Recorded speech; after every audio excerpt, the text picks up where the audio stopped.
Semua, balik lagi ke channel gua. Jadi kali ini kita akan sedikit bereksperimen. Oh enggak deh, enggak eksperimen.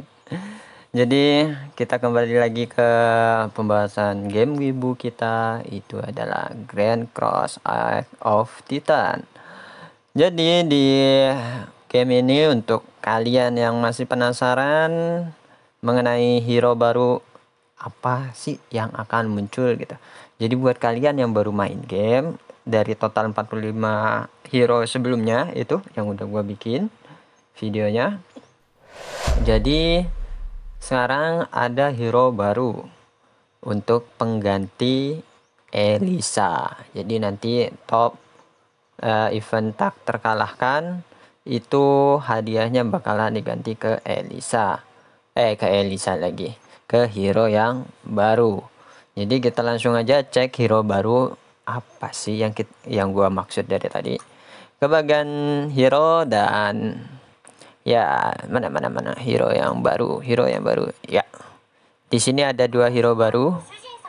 Jadi yang satu ini dari event tak terkalahkan, pengganti Elisa. Terus kalau yang ini hero dari event yang karena collab dengan Metaverse Entertainment. Jadi game ini sudah collab dengan apa istilahnya, dengan tim Meta. Jadilah hadirlah hero ini, dan kita breakdown satu-satu di antara kedua hero ini. Kalau misalkan hero Iris sendiri, kalau misalkan kita lihat di sini talentnya, dia itu adalah infanteri dan bertahan. Jadi udah jelas lah, ketika ada infanteri digabungkan dengan pertahanan, maka dia cocoknya jadi apa? Ya, jadi tanker sejati, dan juga pastinya jaga kastil atau jaga tower. Kenapa gue bisa bilang begitu? Kita cek dari skill pertamanya. Skill pertamanya itu memberikan damage skill sebesar 800% pada satu pasukan musuh, dan menurunkan attack-nya sebesar 20% selama 3 detik, dan sebagai tambahan memulihkan prajurit luka ringan sebesar 350%. Jadi dia attack-nya ditambah, damage skill-nya magnus, dan juga pemulihan unit yang terluka juga ada. Jadi cocok banget ya untuk dia sebagai tanker. Terus skill yang mendukung lagi itu adalah skill keduanya, meningkatkan defense pasukan infanteri di bawah komando Iris sebesar 25%, dan menurunkan damage skill yang diterima sebanyak 20%. Jadi ini benar-benar membantu dia jadi tanker. Kenapa bisa disebut itu? Ya, kalian dari skill 1, skill 2-nya sudah sangat kelihatan banget ya. Skill ketiganya meningkatkan hit point atau HP infanteri sebanyak 25%, dan meningkatkan damage serangan balik sebanyak 15%. Nah, tuh. Jadi dia attack-nya ada, defense-nya ada, ya kayak hampir seimbang sih sampai di skill ketiganya ini. Dan skill keempat terakhir itu ada chance sebesar 7%, ada kemungkinan untuk memblokir serangan normal. Ini wow, karena kalau misalkan kalian ngecek di ini itu kan adalah skill dari Lake atau kita nyebutnya itu player, skill playernya nanti bakalan aktif sendiri. Nah, ini biasanya itu ada di pohon talent atau di tadi apa namanya, skill player atau skill league kalau di game ini.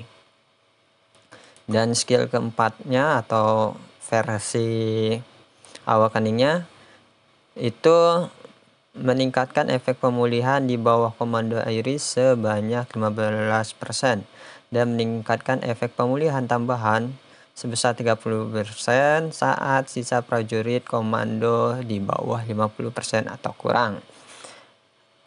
Jadi kayak gitu ya. Dari 1, 2, 3, 4 dan skill Awakening, yaitu skill baru juga.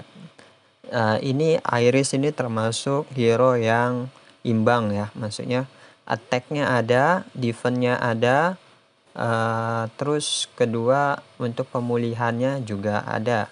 Makanya dia cocok banget untuk tipe tanker dan bertahan.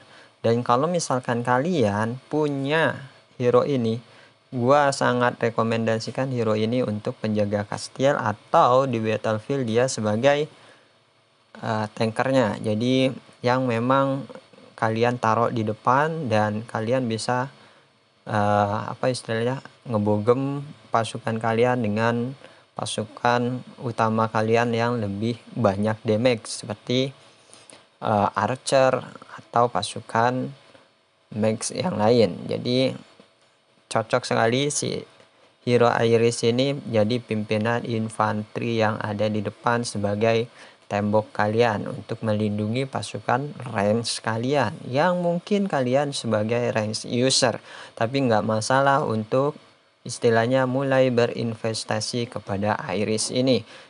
So buat kalian yang apa istilahnya sudah memuja-muja hero-hero kayak Belimar, terus hero Arthur, terus hero siapa lagi tuh yang sering disebutin, ya pokoknya hero-hero kayak gitu ya.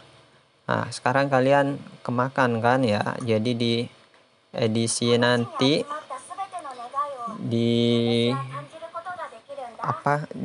sebelum penaklukan istana kalian bakalan sudah menemukan hero ini. Dan buat kalian ya otomatis gue sih daripada Arthur sekarang ya Iris ini lebih worth it dan lebih OP power. Tapi kalau misalkan dari awal kalian emang tipe user infanteri ya oke lah kita berinvestasi ke hero pertama Arthur, hero kedua Iris. Jadi jangan nyampe dicampur. Kalau misalkan pengen dicampur ya legendary itu tetap kalian harus fokus cukup 1 tambah 1 lagi 2 lah, maksimal itu 2 untuk free player. Kalau misalkan kalian memaksakan untuk memelihara hero legendary lebih dari 2, 3, 4, 5, 6, 7, 8, itu jatuhnya kalian ya sekarang mungkin kalian merasanya kayak overpower, tapi nanti ketika sudah banyak hero elite atau unik yang sudah awakening, hero legendary yang belum sampai level 60 dan belum banyak skillnya terbuka, mungkin baru maksimal di skill pertamanya tapi belum jadi kayak urutan 55, minimal 3 skill yang sudah maksimal itu tetap kalah dengan legendary dengan unik yang sudah awakening. Jadi gua nggak begitu setuju lah buat kalian, tapi ya terserah, kalian bisa tinggalkan pesan komentarnya di bawah ya. Gimana sih tanggapan kalian dengan player-player yang suka mengkoleksi banyak hero dan menginvestasikan semuanya sampai bintang 3 atau bintang 4? Menurut kalian itu worth it atau enggak? Kalau misalkan untuk worth it atau enggaknya itu dihitung untuk free player ya. Kalau misalkan dia spender ya terserah, namanya spender, kalau salah pun dia tinggal top up yang banyak. Oke, selanjutnya hero yang kedua itu adalah Rina. Rina ini talentnya itu cavalry dan bertahan, tapi dari judulnya sih emang cavalry dan pertahanan, tapi ada tapinya lagi, kebanyakan tapi kayaknya gue nih. Di sini ketika gue ngecek skillnya, dia skill pertama saja memang untuk area maksudnya damage-nya itu damage area, jadi langsung ke 5 pasukan terdepan, totalnya damage-nya itu 450%. Terus skill keduanya itu meningkatkan hit point cavalry Rina sebanyak 20% dan menurunkan damage yang diterima 15%. Ya normal-normal aja, namanya pertahanan pasti ada yang bagian ini. Dan juga di sini ada meningkatkan defense cavalry di bawah komando Rina sebesar 10% saat dikirim ke field. Field di sini yang dimaksud adalah kastil, area resort, dan daerah world kecuali objek yang disiagakan. Maksudnya objek yang disiagakan itu adalah tower. Jadi kalau misalkan dia ditaruh di tower, efek yang ini tidak ada.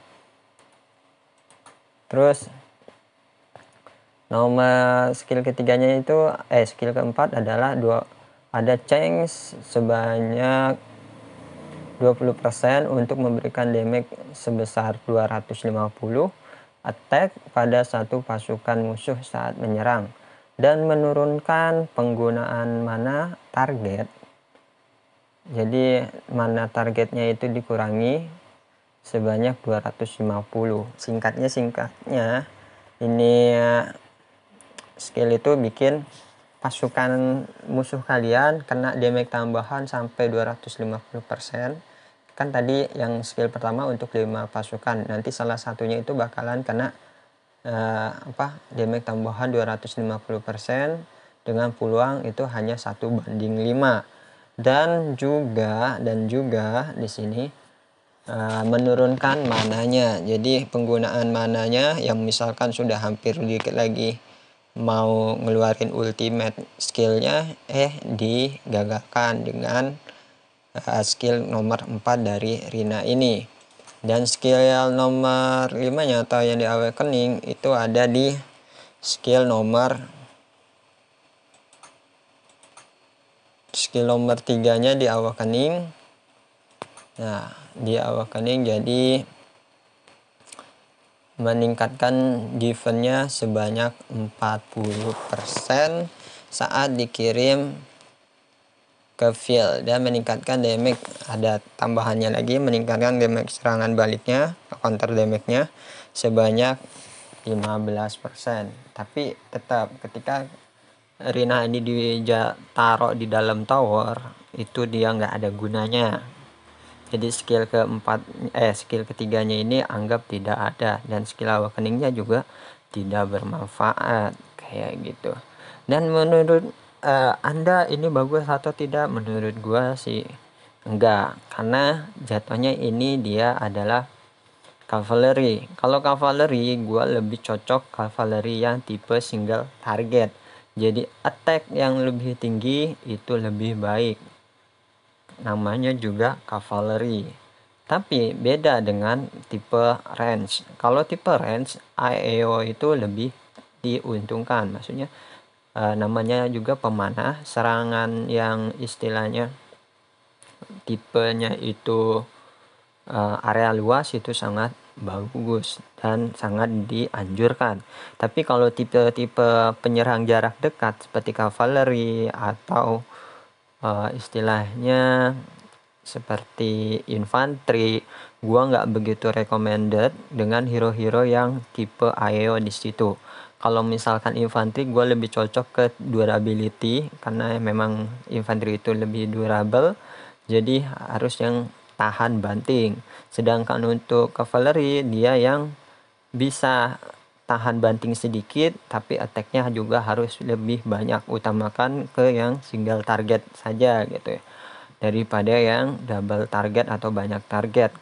Karena pada kenyataannya cavalry itu diuntungkan dengan kecepatannya, bukan dalam hal durability atau attack-nya. Jadi kecepatan dan attack yang sama-sama besar itu sangat dicocokkan untuk ke tipe cavalry, bukan di bagian pertahanannya yang diutamakan. Kalau bisa imbang sih nggak masalah, itu bagus. Cuman kalau dari tinjauan gua, Rina ini nggak begitu worth it sama sekali untuk kalian yang user cavalry. Ya, itu hanya opini gua. Bagaimana opini kalian? Kalian bisa tinggalkan di komentar. Dan tata cara mendapatkannya ya seperti tadi. Iris itu kalian bisa dapatkan dari event tak terkalahkan, sedangkan untuk Mad Rina itu ada di Rina Cross Summon. Jadi kayak gini ya. Jadi minimal sampai 50 piece di sini kalian sudah dipastikan mendapatkan hero Rina kayak gitu ya. Dan singkatnya, kalau kalian pengen tanpa bergerak sama sekali, kalian cukup login selama 7 hari dan kalian bisa dipastikan mendapatkan Rina. Dan setelahnya, apakah kalian mau berinvestasi ke dia atau tidak, itu terserah kebijakan kalian saja. Tapi menurut gua sih, walaupun gua tipe user Cavalry, gua nggak tertarik dengan Rina. Daripada Rina, gua tertarik ke Iris. Kenapa gua lebih mirip Iris walaupun gua tipe Cavalry? Nggak dipungkiri suatu saat kalian butuh hero yang namanya tukang jaga kastil atau jaga tower tertentu. Memang ada istilahnya para well, tapi kan well nggak bakalan bisa jagain kastil kalian. Kalau waktunya dibakar ya dibakar. Jadi kita butuh hero yang tipenya durability sangat baik, dan Iris itu sangat gua rekomendasikan. Kalau versi yang gratisnya yang lain itu ada si Berlimar. Berlimar juga sama, cocok untuk jadi penjaga kastil, atau si Corvo juga boleh untuk jadi penjaga kastil. Cuman kalau untuk yang benar-benar layak untuk diinvestasikan, ya itu adalah Iris. Kayak gitu. Tapi kalau misalkan banyak pertimbangan sih kalau untuk free player, karena free player itu nggak seperti pay to win para spender yang bisa seenaknya dengan cara top up. Jadi kalau misalkan diusut demi usut, diusut, untuk yang menjaga kastil, gua rekomendasikannya itu adalah si Helga atau Corvo. Berlumaru itu bagus sih, cuman dia dapetinnya juga untung-untungan sih, hoki-hokian. Ya bebas lah jadinya sekarang. Kalian mau Berlimaru atau Corvo atau pakai hero legendary Helga juga nggak masalah, kalian pilih saja. Itu untuk alternatif tukang jaga kastilnya, kayak gitu ya. Ini jadi melebar. Ya, oke, kita kembali ke topik utamanya lagi, hero yang baru tadi. Jadi dari 2 hero yang baru, tambahan Iris dengan Rina, gue paling rekomendasikan Iris, utamanya buat kalian yang infantry user. Oke, itu aja yang bisa gue berikan informasinya, barangkali membantu buat kalian yang free to play dan buat kalian yang baru main, biar ada motivasi untuk menabung dan mendapatkan fragment, mendapatkan mana stone atau fragment untuk mengklaim Iris ketika event tak terkalahkan itu tiba. Oke, itu aja yang bisa gua kasih. Jangan lupa komen di bawah, tinggalkan like jika kalian suka video seperti ini, subscribe jika kalian tidak ingin ketinggalan informasi kedepannya mengenai semua game tipe RTS, mulai Grand Cross, Call of Dragon, dan juga Doomsday Last Survival. Oke, adios dan bye.